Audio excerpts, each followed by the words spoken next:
Hello everyone, I hope that you're all doing well. This is me Sayyid Shujatullah. Welcome to Iqra IAS current affairs channel को subscribe करिए और hit the bell icon so that जब भी मैं video upload करूंगा आपको notification मिल जाएगा। आज का हमारा टॉपिक है Indian economy related, that is we are discussing about GST, goods and service tax. इसका हम कॉन्सेप्ट पढ़ेंगे, छोटा सा ब्रीफ कॉन्सेप्ट दूंगा मैं इसका। जीएसटी आया क्यों है और किस वजह से किस तरीके से जीएसटी कैलकुलेट करते हैं और ये कैस्केडिंग इफेक्ट जो वर्ड हम यूज करते हैं जीएसटी में वो क्या है। सो एक brief introduction, okay, brief explanation of GST I will give you, which is very amazing to understand also। बहुत ब्रीफ में, बहुत क्विक में आपको दे दूंगा, so that आपको पूरा कॉन्सेप्ट जीएसटी का अच्छे से समझ में आ जाएगा। दो student who are watching me for the very first time, आप चैनल को सब्सक्राइब कर सकते हैं, एंड दो students who want to be part of our journey और जो क्रैक करना चाहते हैं एग्जाम से, क्वालिटी टीचिंग लेना चाहते हैं, they can visit to www.ikraias.com। वहाँ पे मेंस 2022 टेस्ट सीरीज भी लॉन्च की गई है।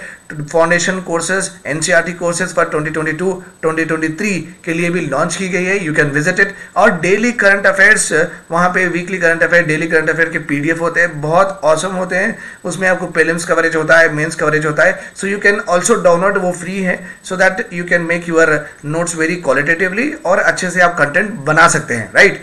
Okay, let us go ahead. Indian economy हम पढ़ने वाले हैं, कॉन्सेप्ट ऑफ जीएसटी। बेसिकली आज का हमारा टॉपिक है कि इल्लुस्ट्रेशन के साथ, मींस आपको एग्जाम्पल देते हुआ ये मैं बताऊंगा कि कहां पे जीएसटी के रेट ज्यादा हो गए हैं और वो ज्यादा होने के वजह से पुअर पीपुल को कितना इफेक्ट होने वाला है, गरीब को कितना इफेक्ट होने वाला है। तो यहाँ पे एग्जाम्पल्स के साथ हम पढ़ेंगे। ऑथर का भी यही इंटेंशन है कि हर बच्चे को ये प्रॉपरली समझ में आए कि जीएसटी किस तरीके से प्ले कर सकता है। और एक बात वेरी कॉमन है, जीएसटी में वोटिंग भी होती है। वोटिंग का क्या है, इसमें इंपॉर्टेंस क्या नहीं है, वो भी हम देखेंगे इन दिस पर्टिकुलर लेक्चर, ठीक है। तो हम न्यू जीएसटी टैक्स रेट देखेंगे, और जीएसटी टैक्स रेट अभी जो प्रपोज किया गया है उसको एक टर्म से यूज कर रहे हैं जिसका नाम है regressive. Means GST tax rates are now regressive in nature, इस तरीके से कह रहे हैं। क्यों इस तरीके से कह रहे हैं वो भी हम पढ़ेंगे। Criticism of new GST taxes वो भी पढ़ेंगे। स्टेट्स कौन से हैं जो अपोज कर रहे थे ये जीएसटी टैक्सेस में, राइट। ओके, चलो अभी हम पढ़ लेंगे कॉन्सेप्ट। इंडियन एक्सप्रेस का था ये, controversy on GST tax rate, कल का ही था। So we are going to learn about it. कल का रो या आज करो, जीएसटी एक ऐसी टॉपिक है जहां पे आपको हर चीज के बारे में पता होना चाहिए। डायरेक्ट क्वेश्चन आ सकता है एग्जामिनेशन में, राइट। ओके, चलो फाइन। जीएसटी का कॉन्सेप्ट हम पढ़ेंगे, ठीक है, fine. So GST first of all एक यूनिफाइड है। हम यूनिफाइड इसलिए बोल रहे हैं, बहुत सारे स्टेट के और सेंट्रल गवर्नमेंट के इनडायरेक्ट टैक्सेस को ये पूरा मर्ज कर दिया है जीएसटी में। ओके, बहुत सारे सेंट्रल, मैं ये नहीं कर रहा हूं कि पूरे सेंट्रल और स्टेट गवर्नमेंट के टैक्सेस को, इनडायरेक्ट टैक्सेस को मर्ज किया गया है under GST. I am saying that maximum state government के इनडायरेक्ट टैक्सेस, सेंट्रल गवर्नमेंट के इनडायरेक्ट टैक्सेस इसमें मर्ज किए गए हैं। That's why it is a unified tax. It is a unified tax और both central and state government. और ये unified है और पैन इंडिया है, पैन इंडिया भी है, मीन्स यूनिवर्सल एप्लीकेशन है इसका, यूनिवर्सल एप्लीकेशन भी है। ओके, एंड ये सिंगल टैक्स है। अगर कोई गुड पे लगेगा तो अब एक ही टैक्स लगेगा और कोई और टैक्स नहीं लगेगा, याद रखिए आप, ये सिंगल टैक्स है। ओके, और इसी कैटेगरी है इनडायरेक्ट टैक्स में, और ये इंट्रोड्यूस किया गया है 2017 में से ये शुरू हो गया है। पहले कैसा था, अगर एक पेन प्रोड्यूस करते थे या एक कैमरा प्रोड्यूस करते थे, ये कैमरा पे सेंट्रल गवर्नमेंट के टैक्सेस लगते थे, स्टेट गवर्नमेंट के भी टैक्सेस लगते थे। अगर गुड एक स्टेट से दूसरे स्टेट को जा रहा तो इंटर स्टेट टैक्सेस भी लगते थे। इस तरीके से बहुत सारे प्रॉब्लम्स थे यहाँ पे, ठीक है। अभी देखिए वो प्रॉब्लम्स को रिमूव किया गया है, उसके बारे में हम पढ़ेंगे। सबसे पहला यही एग्जाम्पल ले लूंगा मैं।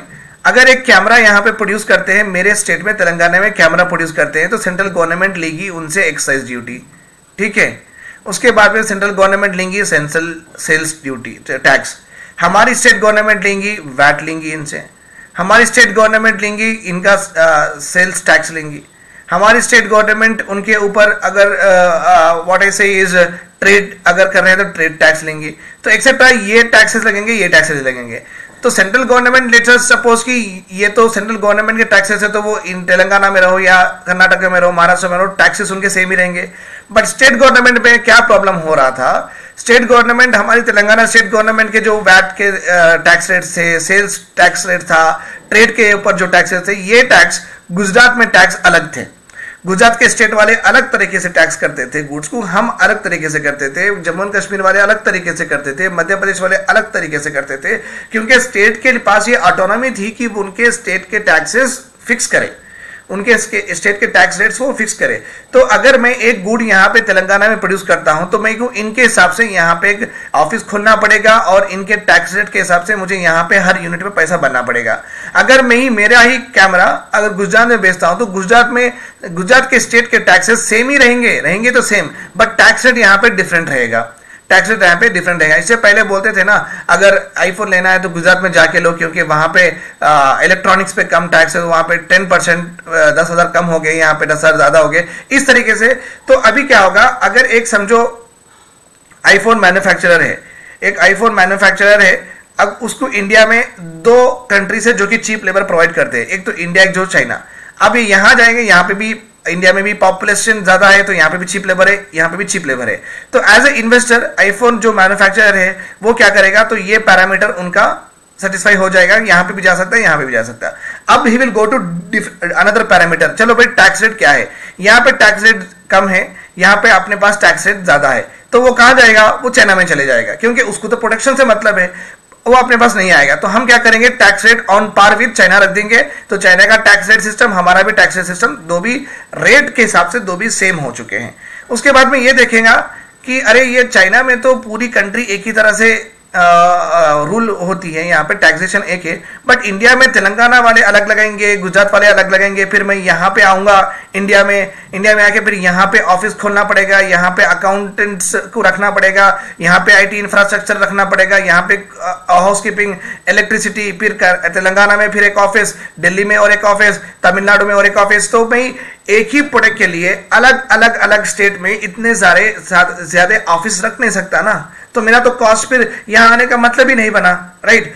तो इस वजह से ये प्रॉब्लम निकालने के वजह से जीएसटी लेके आए। अब जीएसटी आप तेलंगाना में रह के अगर आईफोन मैन्युफैक्चर करो, जीएसटी पूरे कंट्री में एक ही है, जितने आईफोन आप प्रोड्यूस करते हैं उतना आप जीएसटी एसजीएसटी बन देंगे, ओके, एक 9% जो भी एसजीएसटी आप बन देंगे, 18% जो भी है बन देंगे, एक्सेट्रा, दैट इज इनफ, हो जाएगा, राइट। कहां पे भी आप बेच लो तो आप एक ही ऑफिस रख सकते हैं in case of what GST. पहले क्या था, अलग अलग स्टेट्स अलग अलग टैक्स करने की वजह से जो भी इन्वेस्टर, फॉरेन इन्वेस्टर आता था उसको अलग अलग ऑफिसेस रखना पड़ता था, क्योंकि वो स्टेट के हिसाब से टैक्स कैलकुलेट करके वो बता सके। सो ये सबसे बड़ी प्रॉब्लम हो चुकी है, that's why now we are calling it as what, unified tax बोल के बोलते हैं हम। क्या बोलते हैं, यूनिफाइड टैक्स। की ये पूरे जो भी स्टेप्स लिए गए हैं, this all comes under what, ease of doing business बोलते हैं हम। किसको बोलते हैं, ease of doing business. How easy to do business in a country, कितना इजी है बिजनेस करना कंट्री में। जब पहले का जो स्टेट में, हर स्टेट में अलग अलग टैक्सेशन फाइल्स रखना पड़ता था, डॉक्यूमेंटेशन रखना पड़ता था, जीएसटी की वजह से ये सब जरूरत नहीं है। अलग अलग स्टेट में एक जगह आप पूरा, आपका प्रोडक्ट कितने यूनिट प्रोड्यूस हुआ उस हिसाब से आप मैनेज कर सकते हैं। तो ईज ऑफ डूइंग बिजनेस हम यहाँ पे इंक्रीज करें, जितने डिफिकल्टीज निकालते हैं, जितना प्रोसेस सिंप्लीफाई करते हैं, जितना लाइसेंस ट्रांसपेरेंट, लाइसेंसिंग इशूअल ट्रांसपेरेंट रखते हैं, जितना आप इंस्पेक्शन से दूर रखते हैं, जितना आप government interference in the economic activities से गवर्नमेंट दूर रहती है, तो उतना ही ज्यादा ईज ऑफ डूइंग बिजनेस बनेगा और इन्वेस्टमेंट भी इंडिया में बहुत सारा आएगा। ये एक इंपॉर्टेंट था, वो हम कर चुके हैं। सेकेंड वन क्या है, सेकेंड इंपॉर्टेंट, जीएसटी के टैक्स सिस्टम में क्या होगा, प्रोडक्ट्स चीपर होंगे, इस तरीके का दावा है। नाउ लेट्स सपोज यहां पे एक कॉटन मैन्युफैक्चरर है, वो कॉटन प्रोड्यूस करके दे रहा है, लैंड, लेबर, कैपिटल और उसका भी प्रॉफिट है इसमें, एंटरप्रेन्योर। तो ये पूरे मिला के 100 रुपए का उसका खर्चा आया, 100 रुपए खर्चा आया तो गवर्नमेंट लेगी, मैन्युफैक्चरर है तो एक्साइज ड्यूटी लेगी 10%, 100 रुपए का 10% क्या हुआ, 10 रुपीज। तो ये पूरे मिला के 110 रुपीज में प्रोडक्ट बेचेगा। किसको बेचेगा, ओके, एक डाई करने वाले को बेचेगा, मीन्स कलर करने वाले को 110 में बेचेगा। 110 इसका इनपुट कॉस्ट हुआ, नहीं हुआ डाई करने वाला, बिकॉज कॉटन लिया वो। कलर करने वाले के लिए इनपुट कॉस्ट कितना हो, इनपुट में कितना ले लेके आएंगे, ओके, 110 रुपीज का इनपुट ले लेके आया, मीन्स रॉ मटेरियल। फिर ये भी लगाएगा यहाँ पे लैंड, लेबर, कैपिटल, एंटरप्रेन्योर, ठीक है। तो ये 110 रुपीज पे, इसको भी, ये भी एज मैन्युफैक्चरर है, ओके, डाई कर रहा है, ये कलर मटेरियल मैन्युफैक्चर कर रहा है, तो यहाँ पे भी लगेगा 10%। तो यहाँ पे हो गया 11%, तो ये हो गया 121 रुपीज, ठीक है, 121 रुपीज। नाउ जो एक्चुअल रेमॉन्ड रो, साबिरे रो, ये कपड़े ले लेके वो क्या कर रहे हैं, इनका कलर्ड मटेरियल ले लेके 121 रुपीज, ये जो साबेरीज है, रेमॉन्ड्स है, उनका इनपुट कॉस्ट कितना हो गया 121। तो वो भी क्या करे, लैंड, लेबर, कैपिटल, एंटरप्रेन्योर लगाने के बाद तो 121 रुपीज में वो ऐड करे हैं, ओके, 9 रुपीज वो ऐड करे हैं उनका कॉस्ट। तो वो बटन लगाए हैं, फिर उसके बाद में उसको प्रॉपरली स्टिचिंग करेंगे एक्सेट्रा, 130 रुपीज हो गया है, ओके, 130 रुपये में ये भी मैन्युफैक्चर कर रहे हैं ना, तो इनके ऊपर भी 10% of 130, okay, 130 is like 13 rupees समझिए, ओके। अगर कैलकुलेशन में ऊपर नीचे है तो डोंट माइंड, बट आप बस इतना याद रखिए, कॉन्सेप्ट में इसका इंपॉर्टेंस नहीं है, ठीक है। तो ये हो गया 143 में कंज्यूमर के पास जाएगा ये, राइट और रॉन्ग, 143 रुपीज में कंज्यूमर के पास जाएगा। नाउ आप देखिए, नाउ आप इंपॉर्टेंट यहां पे है आपको ऑब्जर्व करना। देखिए यहां पे फर्स्ट स्टेज में 100 रुपए का जो कॉस्ट ऑफ प्रोडक्शन था, गवर्नमेंट एक्साइज ड्यूटी 10 रुपीज ली थी, ओके। तो 110 में सेकंड स्टेज वाला ये खरीदा है, ठीक है। सेकंड स्टेज में एक ये खरीद के ये कितना उसका जो भी प्रोसेस है टू कलर द मटेरियल, वो प्रोसेस करने के लिए उसको कितना खर्चा आया, 11 रुपए आया। तो 110 रुपए जो उसका इनपुट है, जो कॉटन लिया, 11 रुपए उसका खर्चा है इसको कलर करने के लिए, पूरा मिला के 121 हुआ, ओके, पूरा मिला के कितना हुआ 121। तो यहां पे देखिए आप 110, यहां पे आप 10% हम नहीं लगाए हैं, सो 10% अगर लगा लेते हैं यहां पे तो ये होगा ये हो गया, ये 110 रुपीज यहां पे आ गया। इनका खर्चा कितना है 121, 10% ऑफ 121 लेट सपोज 12 रुपीज है, 12 रुपीज है, तो दैट विल बिकम व्हाट 133, और ये भी बढ़ जाएगा, 133 आ गया, तो मैं यहां पे भी बढ़ा दूंगा 153। दैट इज, ये नंबर्स इंपॉर्टेंट नहीं है, बस आप ये बात याद रखिए। सेकेंड स्टेज में क्या हुआ था, 110 रुपीज का वो इनपुट टैक्स खरीदा था, इनपुट लिया था, इनपुट का रॉ मटेरियल का कॉस्ट खरीदा था, कितना ऐड करा 11 रुपीज ऐड करा। अभी ने पूरा मिला के कितना हुआ 121 के ऊपर कितना लगा 10%, 141 के ऊपर कितना लगा 10%। तो यहां पे क्या हुआ, ऑलरेडी 121 के अंदर जो पहले के स्टेज पे जो 100 रुपए का जो रॉ मटेरियल था उस पर ऑलरेडी टैक्स लग चुका था। तो यहां पे 2 बार लगा, पहले स्टेज में 100 रुपए पे लगा, दूसरे स्टेज में भी 100 रुपए पे लगा, ठीक है, understand my point. So 2 times, तो जो पहले स्टेज पे जो 100 रुपए था वहां पे टैक्स लगा, दूसरे स्टेज में फिर कंबाइंड में फिर से टैक्स लगा। एक्चुअली टैक्स लगना किस पे चाहिए था, जो वैल्यू ऐड करे 11 रुपए पे लगना चाहिए था, बट क्या हुआ पहले के स्टेज पे भी लग गया, सेकंड स्टेज पे, तो एक ही 100 रुपए, पहले के जो 100 रुपए फर्स्ट स्टेज में भी टैक्स हुए, सेकंड स्टेज में भी टैक्स हुए, थर्ड स्टेज में भी टैक्स हुए। तो गवर्नमेंट को ये मालूम हुआ कि प्रोडक्ट इसमें कॉस्टली हो गया, क्या हो गया, कॉस्टली हो गया, क्योंकि एक बार जो पैसे जनरेट हुए उसके ऊपर बार बार टैक्स लगा। तो गवर्नमेंट क्या करी है, ये इस सिस्टम की वजह से, इस सिस्टम को बोलते हैं cascading effect, tax on tax. तो पहले स्टेज में जो 100 रुपए थे, दूसरे स्टेज में वो कितने हुए 121 रुपीज पे टैक्स पड़ा। पहले स्टेज में 100 रुपए पे टैक्स पड़ा, दूसरे स्टेज में भी 121 पे टैक्स पड़ा। मतलब क्या हुआ इसमें, पहले स्टेज पे 100 था इनपुट, सेकेंड स्टेज में सपोज एडिशन आप ये 21 रुपीज समझिए, तो ये 100 रुपए ऑलरेडी इसके अंदर थे, तो यहां पे भी 100 रुपए टैक्स हुए, यहां पे भी 100 रुपए टैक्स हुए। एक्चुअली टैक्स होना था किस पे, 21 रुपीज पे टैक्स होना था, ठीक है। और दूसरे जब हुए तीसरे स्टेज में, अगर समझो तीसरे स्टेज में 140 है तो डायरेक्टली 100 रुपीज पे 3 बार टैक्स हो गया, यहाँ पे ये जो 21 रुपीज पे 2 बार टैक्स होगा, यहाँ पे टैक्स कर लिया ऑलरेडी, यहाँ पे टैक्स कर लिए। तो यहां पे जो बचे थे एक्चुअली 19 पे टैक्स करना था, 19 पे ऐसा टैक्स नहीं करके सेम 100 3 बार टैक्स हो गया, सेम 21 2 बार टैक्स हो गया। इस वजह से क्या हो गया, कंज्यूमर को बहुत महंगा मिला। नाउ अभी गवर्नमेंट क्या कहती है, जो टैक्स लगता है, जो वैल्यू ऐड होता है उसके ऊपर ही टैक्स लगाएंगे। लाइक फर्स्ट स्टेज में लैंड, लेबर, कैपिटल, एंटरप्रेन्योर 100 रुपए का मिला था, टैक्स कितना था 10%, तो 110 रुपीज में सेकंड स्टेज में बेचे थे, 110 में सेकंड स्टेज में बेचे थे। उसके बाद में ये सेकंड स्टेज में ये कितना वैल्यू ऐड करा था यहाँ पे, ओके 10 रुपीज इसका हुआ था कॉस्ट ऑफ प्रोडक्शन, 10 रुपीज इसका हुआ था कॉस्ट ऑफ प्रोडक्शन। तो पूरा कितना हुआ 120 रुपीज, 120 रुपीज के ऊपर लगेगा अब क्या 10% टैक्स लगेगा, 10% टैक्स लगेगा। तो that is called as what, यहां पे 10% जब टैक्स लगता है तो ये हो गए 12 रुपए, ओके 132। तो गवर्नमेंट क्या बोली है, ठीक है आप ये पूरे टोटल अमाउंट पे बनो, टोटल अमाउंट पे बनिए पैसे। तो जो आप पहले 100 रुपए पे जो टैक्स लगा था ना, जो 100 रुपए पे कितना लगा, 10 लगा, ये इनपुट पे जो कॉस्ट लगा था वो कॉस्ट को हम क्रेडिट कर देंगे। That is called as what, input tax क्या हो गया, क्रेडिट हो गया। इनपुट क्या था, 100 रुपए था इसका, इनके ऊपर इनपुट के ऊपर पहला स्टेज वाला कितने पैसे बना, 10 रुपए बना। ये 10 रुपए ये सेकंड स्टेज वाले को दे देंगे, फिर सेकंड स्टेज वाला थर्ड स्टेज वाले को वो वहां से क्लेम कर लेगा। इस तरीके से क्या होगा, टैक्स इवेजन भी कम होगा। क्योंकि समझिए अगर मुझे गवर्नमेंट से मैं ऐसे कैमरा बनाने के लिए मैं चिप्स ऑर्डर करा, सेमीकंडक्टर चिप्स ऑर्डर करा, मैं कैमरा बनाने के, मेरी कैमरा मैन्युफैक्चरिंग कंपनी है, ओके।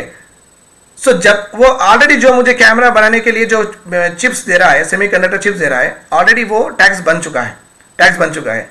मुझे वो टैक्स को क्लेम करना है, क्योंकि जब मैं कैमरा पूरा बनाऊंगा तो मुझे पूरे प्रोडक्ट के ऊपर टैक्स लगेगा, ओके। सो जो भी पहले स्टेज में टैक्स लगेगा वो टैक्स मुझे गवर्नमेंट से ले लेना है, ओके। तो यहां पे क्या होगा, मैं तो सेमीकंडक्टर चिप वाले को बोलूंगा दो भाई मेरा इनवॉइस दो, क्योंकि अगर मैं इनवॉइस नहीं पूछूंगा तो मैं गवर्नमेंट को क्या बताऊंगा, नहीं बता सकूंगा।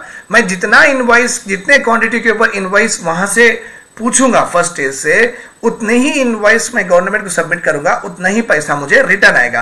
तो यहां पे एवरी स्टेज में हर एक मैन्युफैक्चरर बोलेगा कि मेरा इनवॉइस मुझे दो, क्योंकि अगर वो इनवॉइस स्किप करते हैं तो वो यूनिट पे जो टैक्स लगा था पहले, वो टैक्स उनको क्रेडिट नहीं होगा। सो टैक्स इवेजन बचेगा, और वैल्यू एडिशन पे लगने के वजह से ऑटोमेटिकली ये जो टैक्स क्रेडिट आने की वजह से स्लोली कंज्यूमर का गुड भी चीपर हो जाएगा। क्या हो जाएगा, चीपर हो जाएगा। Okay, I hope this is all clear to you. If not please ask me in the comment section. अगर और भी अच्छा नहीं समझ में आया तो मैं इसका डिटेल में और एक आपको कॉन्सेप्चुअल नॉलेज कल पढ़ा दूंगा, राइट। जीएसटी, अभी चलो कॉन्सेप्ट तो आपका डेवलप हो गया। 3 चीज हम निकाले थे जीएसटी कॉन्सेप्ट में। एक तो टैक्स इवेजन के बारे में हम पढ़ लिए, we have studied about tax evasion, ठीक है। दूसरा हम कैस्केडिंग इफेक्ट देख लिए। तीसरा यूनिफाइड सिस्टम क्यों इंपॉर्टेंट है, तो जीएसटी के ये 3 इंपॉर्टेंट बेनिफिट है। और चौथा था चीपर, वेरी वेरी इंपॉर्टेंट, ठीक है। जीएसटी जो भी न्यू टैक्स रेट्स अनाउंस किए गए हैं उसमें कंट्रोवर्सी हो रही है। वहां पे क्या हो गया है, रेट रिवीजन हो गया है। क्या रेट का रिवीजन होने के वजह से ये rate revision is not revenue neutral. Revenue neutral का मतलब है जितना आप खर्चा कर रहे हैं उतना आपके पास पैसे है। तो अगर यहाँ पे गवर्नमेंट टैक्सेस बढ़ाती है, आप जितने कमा रहे हैं वो टैक्स रेट और ये जो आप कमा रहे हैं वो न्यूट्रल है, कुछ आपके ऊपर इफेक्ट नहीं पड़ा। अभी देखिए, इसका भी मैं आपको एक एग्जांपल दे दूंगा so that it will become very clear to you what is the meaning of revenue और न्यूट्रल का मतलब क्या है। नाउ लेट सपोज मेरी तनख्वाह है 10,000 रुपए।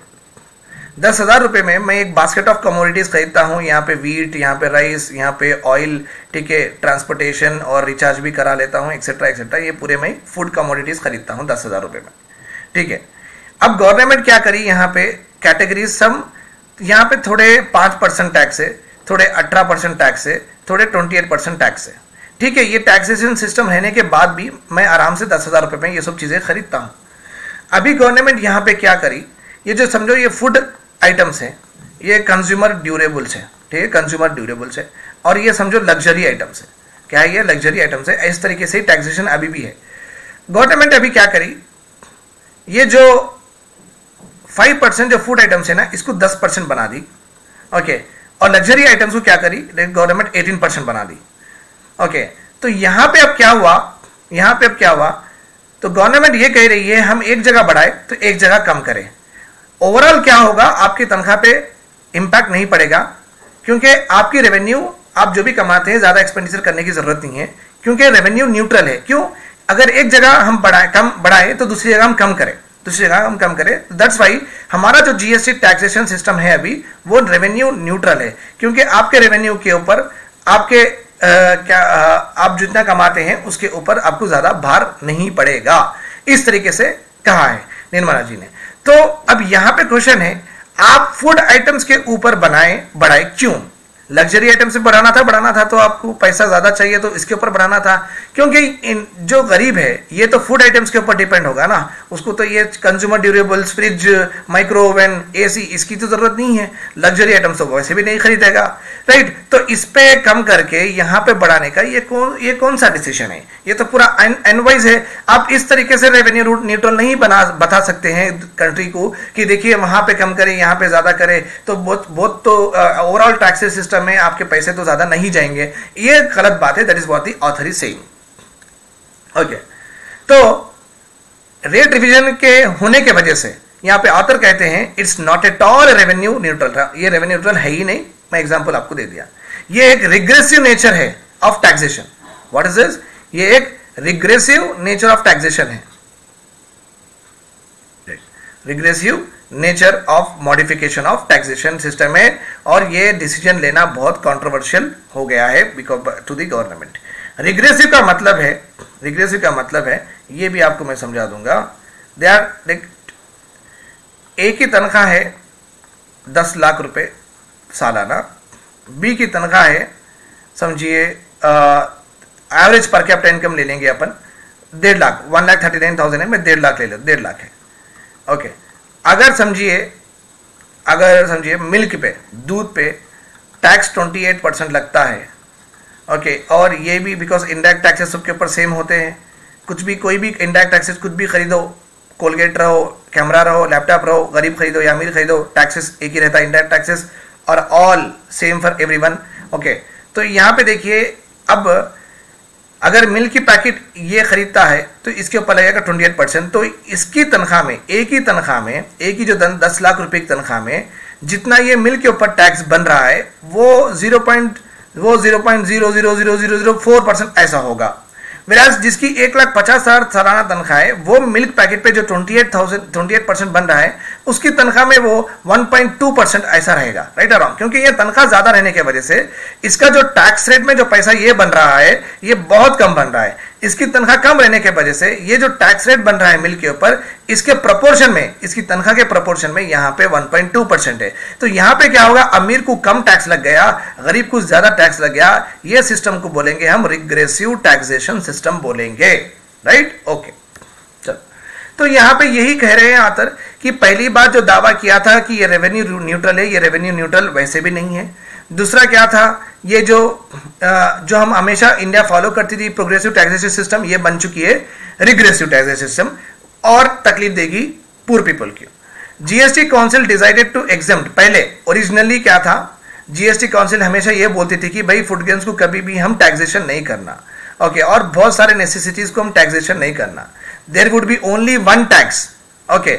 अगर फूड के ऊपर टैक्स लगाना था तो रजिस्टर्ड ब्रांड्स के ऊपर लगाना था, लाइक टाटा का आटा रहो, ठीक है, उसके ऊपर लगाना। सो रजिस्टर्ड जो ब्रांड्स होते हैं गवर्नमेंट के, अगर वो प्रॉपरली लेबलिंग ब्रांडिंग करके जब बेचते हैं फूड ग्रेन्स और बेसिक नेसेसिटीज, तो उनके ऊपर टैक्स लगाना। जो खुले किराना शॉप्स में इस तरीके से दाल देंगे आपको, आटा देंगे, वो माप तोल के आपको जब तराजू में तोल के जब देंगे ना, उनके ऊपर टैक्स नहीं लगाना खुले में। तो पहले ये था। अभी ये जो जीएसटी टैक्सेस सिस्टम में क्या हो गया? ब्रांड और अनब्रांड में डिफरेंस निकाल दिए हैं, अब पूरों को टैक्स कर रहे हैं। तो आप समझिए, सुपरमार्केट में कौन जाते हैं? अमीर जाते हैं। छोटे छोटे किराना शॉप में कौन जाते हैं? गरीब जाते हैं, लोअर मिडिल क्लास जाते हैं। तो अभी ये रजिस्टर्ड और नॉन रजिस्टर्ड ब्रांड्स के डिफरेंस निकालने की वजह से ये खुले पे भी टैक्स लग गया है, और जो टैग्ड और रजिस्टर्ड ब्रांड्स है उसके ऊपर भी सेम टैक्स लग गया है। तो आप देखते हैं यहाँ पे गरीब को कितना तकलीफ होने वाला है आगे जाके, ठीक है? Okay, fine, that is what. So now Nirmala madam has removed the distinction between what branded and unbranded. तो आप खुला तेल लो, खुला दूध लो, खुला आटा लो, खुला चावल लो, खुला पल्सेस लो, ये दाल लो, आपको वही टैक्स लगेगा जो अमीर को टैक्स लगेगा ऑन ए रजिस्टर्ड ब्रांड। तो ये गलत है, ये भी एक रिग्रेसिव इन नेचर है, ठीक है? और जुलाई 2022 से all items would attract GST, okay, when pre package and labelled. कौन से भी छोटे छोटे बालाजी चिप्स के ऊपर भी लगेगा खुले खुले। सो कौन से भी पैकेट रहो जिसके ऊपर प्री पैकेज, पहले ही पैक करके, चिप्स को पहले ही पैक कर लेते हैं, मुरकुल को पहले ही पैक कर, चेवड़े को पहले ही पैक कर लेते हैं, चिक्की को पहले ही पैक कर लेते हैं। अगर लेबल लगाते हैं पूरों को टैक्स लगेगा। There is no reference to branding in the new system. A high value brand and low price pre-packaged would attract equally the same tax. Okay, butter peanut के जो चिक्की है और एक नॉर्मल जो दुकान में मिलती है चिक्की, वो जो चिक्की बना रहे हैं छोटे छोटे दुकानदार, छोटे छोटे मैन्युफैक्चरर, माइक्रो वाले बना रहे हैं, और जो ये पीनट की ये जबरदस्त चिक्की बना रहा है बड़े ब्रांड वाला बना रहा है, तो ये छोटे मैन्युफैक्चरर को, बड़े मैन्युफैक्चरर को सेम टैक्स रखना भी सही नहीं है, ये भी कहा गया है। तो लीगल मेट्रोलॉजी ये कहती है, लीगली ये जो प्रेडिक्शन ये कहता है, अगर प्री पैकेज कमोडिटी होती है, पहले से ही पैक करके, जैसे कि लेस होते हैं, जैसे कि नॉर्मल चिप्स पैकेज होते हैं, और क्या पैक करते हैं without the purchaser being present, क्योंकि प्री पैकेज में देने वाला, बेचने वाला होता नहीं है, बस वो रखे हुए रहते हैं, वो हम इसलिए ले लेते हैं, वो that is called for pre package. Okay, is placed in a package, अगर वो पैकेज में रखते हैं, वेदर सोल्ड और सील्ड और not, the product contain their has been determined pre determined quantity. Okay, so वो अट्रैक्ट करेगा 5%। ओके, अभी हर चीज जो भी पैकेज होगी 5% लगेगी। ओके, तो आपको पता है कि छोटे लोग, ओके नॉट छोटे लोग, गरीब लोग, लोअर मिडिल क्लास लोग खुले खुले चीजें खरीदते हैं, तो उनको पे टैक्स लगेगा। ओके, तो ये क्यों ऐसा किया है, रजिस्टर्ड और अनरजिस्टर्ड बैंड्स में डिस्टिंक्शन क्यों निकाला गया है, इससे गरीबों को तकलीफ तो हो ही रही है। We quote from the finance minister twist, when GST was rolled out, a GST rate of 5% was made applicable on a branded cereals, pulses, so Tata का आटा like that. Later ये भी amended करके क्या हुआ है, tax only on such items which are sold under registered brand. Okay, but ये foregone by the supplier, so foregone by the supplier. Okay, तो ये अभी क्या हो रहा है, निर्मला मैडम ने क्या हमने पूछा है उनको, मैडम क्यों आप ऐसा रजिस्टर्ड अनरजिस्टर्ड बैंड्स में क्यों आप डिफरेंस निकाल दिए, इससे छोटे छोटे दुकानदार, छोटे मैन्युफैक्चरर्स को बहुत इफेक्ट होगा। तो निर्मला मैडम ने ये कहा है, देखिए ये डिस्टिंक्शन से क्या हुआ, जो बड़े बड़े ब्रांड्स है ना, वो लोग भी उनका ब्रांडिंग निकाल दे के वो नॉर्मली पैक करके ये कह रहे हैं कि देखो हम ब्रांडिंग कर रहे ही नहीं, हम ब्रांडिंग कर रहे हैं, तो वो लोग भी ब्रांडिंग नहीं करके टैक्स से बच रहे हैं। बड़े बड़े सुपरमार्केट्स में क्या कर रहे हैं, ब्रांडेड दे रहे हैं, छोटे छोटे किराना शॉप से अनब्रांडेड दे रहे हैं। इस वजह से क्या हो रहा है, तो वो टैक्स एस्केप कर रहे हैं। सो गवर्नमेंट का जो रेवेन्यू है, टैक्स रेवेन्यू, देखो ग्रेजुअली जीएसटी का उनका रेवेन्यू वो फॉल हो रहा है। तो ये जो माल प्रैक्टिस हो रही है रजिस्टर्ड अनरजिस्टर्ड ब्रांड होने की वजह से, वो माल प्रैक्टिस निकालने के लिए हमने ये कहा है। बट मैडम ने ये नहीं देखा कि इसमें जाएगा बहुत सारा प्रॉब्लम टू द गरीब। ठीक है, द बिग कंपनीज, ये यहां पे वही लिखा है, to avoid tax they are modifying it. Okay, the bright idea of giving the classification branded और नॉन ब्रांडेड इटसेल्फ, तो वो लोग ही क्या कर रहे हैं, ये प्रीमियम आटा, ये नॉर्मल आटा, तो टैक्स एस्केप होने की वजह से जो बड़े बड़े ब्रांड्स हैं वो एस्केप हो रहे हैं। The full scale of concession given to the corporate branded producers is highlighted. Okay, when it is read along with the another clause in the order. और गरीब पे मार्कअप पड़ रही है। देखो, जो छोटा मैन्युफैक्चरर होता है छोटी छोटी क्वांटिटी प्रोड्यूस कर सकता है, क्योंकि उसके पास उतना ही पैसा होता है, लैंड लेबर कॉस्ट, तो उससे ज्यादा वो कर नहीं सकता, तो वो 1-1 किलो के बनाएगा। मगर यहाँ पे जीएसटी में नहीं, जो 25 किलो के अबाव जो बल्क में जो खरीदते हैं तो उनके ऊपर टैक्स नहीं रहेगा। अगर 25 किलो का आटा मैं लूंगा टैक्स नहीं रहेगा, अगर 1 किलो के आटे की पैकेट में लूंगा उसके ऊपर टैक्स रहेगा। ये कितनी गलत बात है, राइट। और समझिए कि 25 किलो का आटा, 25 किलो का चावल का थैला, ये 25 किलो का जो ऑयल है, ये कौन लेगा, ये अपर मिडिल क्लास, ये रिच पीपल इतना बल्क में खरीदते हैं। तो यहाँ पे जो अमीर है उनके ऊपर टैक्स ही नहीं लगाए हैं, जो गरीब है 1-1 किलो 2-2 किलो ओके 300 ग्राम 400 ग्राम का जो तेल लेते हैं, मिलीलीटर तेल, कुछ भी तेल लेते हैं, उनके ऊपर टैक्स लग गया। तो ये अगेन एक वेरी डिसप्रपोर्शनेट टैक्सेशन सिस्टम हुआ है अपने कंट्री में। ठीक है, वही बताया गया है। अगर 26 kg का अबाव होता है आपका पैकेट, तो आपको टैक्स से एस्केप मिलेगा। ओके फाइन, ये डायरेक्ट जो ज्यादा पैसे वाले बिग जो इंडस्ट्री से उनको फायदा हो गया। The new amendments clearly favour corporate को फेवर करने वाले ही अमेंडमेंट्स लाए गए हैं। एफएम फाइनेंस मिनिस्टर हमारे virtually pleaded guilty in this regard. This was resented by the suppliers and industry association who are paying taxes on what branded goods. Okay, they wrote to the government to impose GST uniformly. तो producers जो suppliers है वो भी ये कह रहे हैं कि ये सही नहीं है, तो आप प्लीज सबको 1 किलो रहो या 10 किलो रहो या 25 किलो रहो, पैकेज कौन सा भी रहो, टैक्स आप कमोडिटी पे लगाइए, पैकेज पे नहीं लगे, वजन पे नहीं लगाइए। That is what is said. The greatest beneficiary of this exercise were the consumer durable. उसमें जो 30 से 45% था जो टैक्स कंज्यूमर ड्यूरेबल्स पे, वो फ्रिज पे, माइक्रोवेव पे, एसी पे जो कंज्यूमर ड्यूरेबल्स है जो इतना था वो डिक्रीज हुआ है 28%। और ये भी गलत हुआ है। गवर्नमेंट लोग ये कह रहे हैं, एक्सपर्ट ये कह रहे हैं, भाई आप फूड के ऊपर टैक्स लगाए क्यों 5%, वहां यहाँ पे 5% आप लगाए हैं और कंज्यूमर ड्यूरेबल्स पे कम करे हैं 10%। कंज्यूमर ड्यूरेबल्स कौन लेगा? लैपटॉप कौन लेगा? एसी कौन लेगा? फ्रिज कौन लेगा? माइक्रोवेव कौन लेंगे? तो बड़े लोग लेंगे, अपर मिडिल क्लास लेंगे। ये गरीब के घर में ये सब चीजें होते ही नहीं है, रूरल एरियाज में ये सब चीजें होते ही नहीं है। तो ये जो सिस्टम है, ये जो रिच पीपल को बेनिफिट करने वाला जीएसटी बना है, ये कॉर्पोरेट मैन्युफैक्चरर्स को बेनिफिट करने वाला जीएसटी बना है। ओके, एंड फूड के ऊपर टैक्स लगाना, जब इंडिया के पास रिटेल इन्फ्लेशन 7% बढ़ गया, 100 रुपए की चीज 107 रुपए में मिल रही है, 1000 रुपए की चीज 170 रुपए में मिल रही है। इस तरीके से अगर हर छोटा छोटा आइटम अगर आप समअप करते हैं, 7-7% बढ़ा देते हैं, तो आपकी तनख्वाह 10,000 है तो आपको मिनिमम 12,000 के करीब आपको खर्चा हो रहा है। तो देखो, अगर आप सलून में काम करते हैं, अगर आप फिक्स इनकम में काम करते हैं, लेबर में काम करते हैं, या आप कुछ भी काम करते हैं, तो आपकी तनख्वाह तो ऑटोमेटिकली नहीं बढ़ेगी ना भाई। तनख्वाह तो 1 साल के बाद वो इतनी बढ़ाएगा तो बढ़ाएगा, ना तो नहीं बढ़ाएगा, क्योंकि अनऑर्गेनाइज सेक्टर में काम कर रहे हैं। तनख्वाह बढ़ाए अगर पूछेंगे तो वो बोलेगा कल से मत आओ। ठीक है, तो आप तनख्वाह बढ़ाए पूछ सकते हैं, बट आप डिमांड तो नहीं कर सकते हैं, राइट तो नहीं ले सकते हैं, क्योंकि आईटी वालों के जैसा, गवर्नमेंट एम्प्लॉयज के जैसा हमारे डीएनएस अलाउंसेस नहीं होते हैं, राइट। जिसकी इनकम फिक्स्ड होती है, जो सलून में, जो सुपरमार्केट में, जो रेशन शॉप में काम करते हैं, जो सिक्योरिटी गार्ड्स होते हैं, उनकी तनख्वाह तो वैसे ही नहीं बढ़ेगी। ऑलरेडी वो जूझ रहे हैं 7% इन्फ्लेशन लेके। अभी फूड के ऊपर अगर टैक्स लगाने से उनकी तनख्वाह पे और भार पड़ेगा, वो फिर बारो करेंगे, बड़े बड़े इंटरेस्ट रेट पे पैसे लेके आएंगे, बड़े इंटरेस्ट रेट पे पैसे लेके आने के बाद में वो पे नहीं कर सकेंगे, डेट ट्रैप में चले जाएंगे और गरीब फिर सुसाइड के ओर चले जाएगा। ओके, ये बहुत गलत स्टेप था। ऑलरेडी जीएसटी फूड के ऊपर नहीं लगाना चाहिए था। जब रिटेल इन्फ्लेशन 7% था, wholesale price index also increase by 15%। This 5% जो भी लगाया है ओके फूड के ऊपर, ये even worsen the conditions on what poor people के ऊपर और बहुत बड़ा धक्का है।